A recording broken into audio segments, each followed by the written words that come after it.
Let's step back in time to the infancy of the United States, when the fledgling nation grappled to solidify its identity after the dramatic upheaval of the American Revolution, which we covered in a previous installment.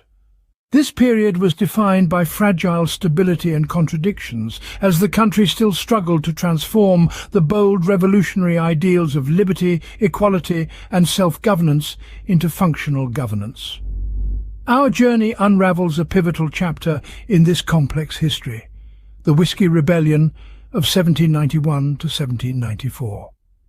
Born of a tax perceived as unjust and tyrannical, this defiance shook the foundations of the new republic in its delicate first decade. The site was the rural Pennsylvania frontier, where rugged grain farmers distilled their crops into whiskey, a much-needed source of income in this remote region. Here, these whiskey-producing farmers vehemently opposed a new federal excise tax on distilled spirits, igniting the revolt that would severely test the resolve of the young democracy. Fueled by indignation and economic desperation, the rebellion embodied the friction between government authority and citizens' rights in the early days of America's grand democratic experiment. In the aftermath of the Revolutionary War, the newly formed United States found itself burdened with enormous war debts and the monumental task of crafting a system of government guided by the radical ideals encapsulated in the Constitution and Bill of Rights.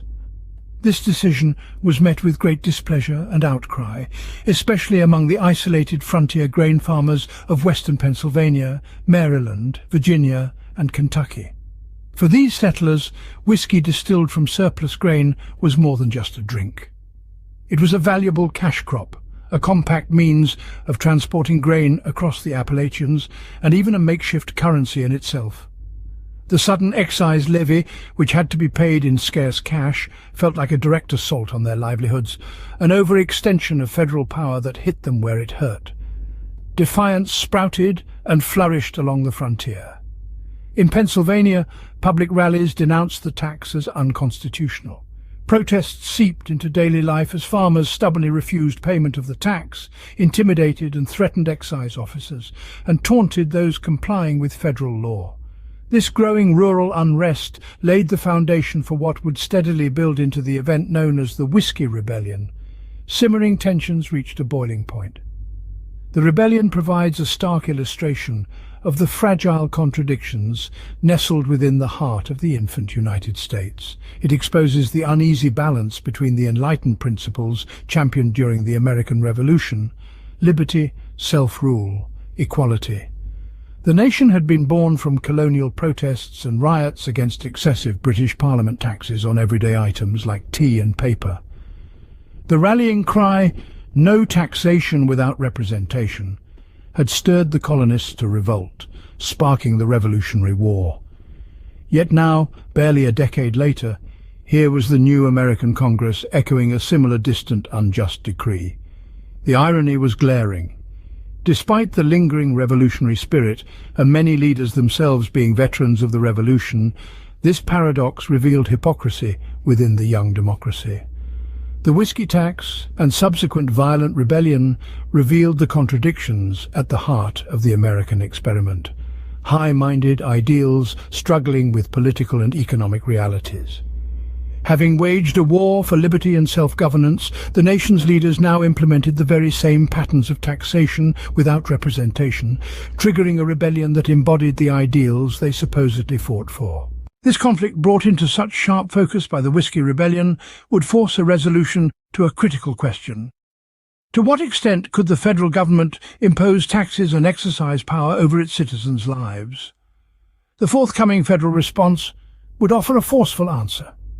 The landscape of discontent and defiance seeded by the whiskey tax quickly escalated from localized protests into outright organized rebellion against federal authority. The escalating protests and unrest did not emerge overnight, but rather built up steadily through a series of defiant events that pushed tensions to a breaking point.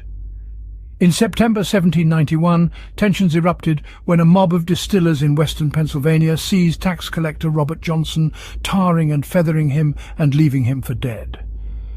This violent act stunned authorities. Simmering tensions reached a crescendo in summer 1794, when U.S. Marshal David Lennox tried serving writs to around 60 distillers who had refused to pay the tax. He was met with threats and gunfire, forcing him to flee. In July 1794, when Tax Inspector General John Neville brought charges against 2 men for not complying with the whisky laws, a mob of 600 armed men surrounded Neville's estate. In the tense standoff, shots rang out and several rebels were injured. The next day, the mob returned 7,000 strong, burning Neville's home. This was no longer just pockets of disgruntled distillers, but thousands willing to take up arms against federal authority. Open rebellion was underway, threatening the stability of the nation. In October 1794, President Washington responded decisively by sending a militia force of nearly 13,000 men, led by Alexander Hamilton, to suppress the uprising. Faced with overwhelming force, the rebels dispersed. Within weeks, the revolution was quashed without further bloodshed. While short-lived, the Whiskey Rebellion had enduring impacts on American democracy.